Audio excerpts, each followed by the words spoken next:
स्वागत है। मैं हूं आपके साथ अंकिता। चलिए नजर डालते हैं अब तक की बड़ी खबरों की ओर। खबर जबलपुर से है, जहां जबलपुर में विवादों के घेरे में रहने वाले बाबा बर्फानी सिक्योरिटी के संचालक रितेश टंडन की मुश्किलें बढ़ गई हैं। मदन महल थाने में रितेश टंडन के खिलाफ एनसीआर की दर्ज की गई है और नगर निगम के द्वारा पहले ही ब्लैकलिस्टेड किए जा चुके इस ठेकेदार पर अब कर्मचारियों के शोषण और फर्जीवाड़े का काला साया गहराता जा रहा है। बता दें, जबलपुर का वो ठेकेदार जो कभी रसूख के दम पर नियम कायदों को अपनी जेब में रखता था, आज खुद कानून के घेरे में है। बाबा बर्फानी के संचालक रितेश टंडन पर जबलपुर के मदन महल पुलिस ने भी शिकंजा कस दिया है। पुलिस ने साफ कह दिया है कि कर्मचारी अब अपने हक और वेतन के लिए न्यायालय का दरवाजा खटखटाएं, लेकिन ये मामला सिर्फ वेतन का नहीं। रितेश टंडन पर आरोप है कि श्रमिकों के साथ अभद्रता और गाली गलौज करने के साथ ही श्रम कानूनों की धज्जियां उड़ाते हुए पीएफ न भरने के भी आरोप लगे हैं और सबसे बड़ा आरोप है कि फर्जी लेबरों की हाजिरी लगाकर नगर निगम के खजानों से लाखों रुपए डकाने में माहिर है। यही वजह है कि नगर निगम कमिश्नर ने इस फर्म को पहले ही ब्लैकलिस्टेड की सूची में डाल दिया था।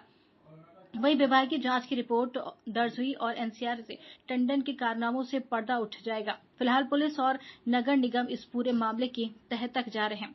वहीं नगर निगम कमिश्नर रामप्रकाश अहिरवार का कहना है कि निगम द्वारा बर्फानी सिक्योरिटी को नियमित भुगतान किया जा रहा है। अपर आयुक्त को जांच के लिए कहा। वहीं नगर निगम आयुक्त ने साफ तौर पर कह दिया कि जो भी हो, कर्मचारी आउटसोर्स के माध्यम से काम करते हैं, उनके हित का संरक्षण होना चाहिए, इन्हें मानदेय मिलना चाहिए, इनके भुगतान में कोई भी लेट लतीफी नहीं होनी चाहिए।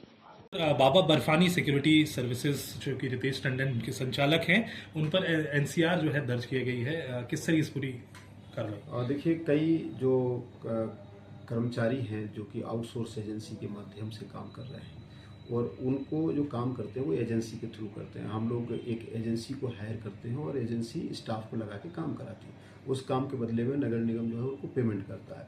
तो बर्फानी सिक्योरिटी के माध्यम से के लिए इस जन सुनवाई में हमारे पास कम से कम 20-25 जो लोग हैं वो एक साथ आकर के उन्होंने शिकायत की है कि हमको विगत 2-3 महीने से इनके द्वारा भुगतान नहीं किया जा रहा। तो ये बात संज्ञान में आई है। तो हमारे जो अपर आयुक्त हैं जो इसको देखते हैं, सिक्योरिटी और स्वास्थ्य को देखते हैं, साथ ही साथ अपर आयुक्त फाइनेंस हैं, उनको ये कहा गया है कि इसकी पूरी जांच करें मैटर की। उद्देश्य ये है कि जो कर्मचारी जो आउटसोर्स के माध्यम से भी काम करते हैं उनके हित का संरक्षण होना चाहिए। उनको निश्चित रूप से नियमित समय पर मानदेय मिलना चाहिए। उनका जो ईएसआई वगैरह कटता है वो उनका कटना चाहिए। साथ ही साथ उनके साथ किसी प्रकार का मतलब ये इस प्रकार का नहीं हो, देर या लेट लतीफ़ी भुगतान में नहीं होना चाहिए। और जो एजेंसी के संचालक हैं उनको ही बुला करके हमारे जो अधिकारी हैं उनको बताया है कि इसको करें और कर्मचारियों ने उनके विरुद्ध में एक ऐसा बताया गया है कि एक प्राथमिकी भी दर्ज की है।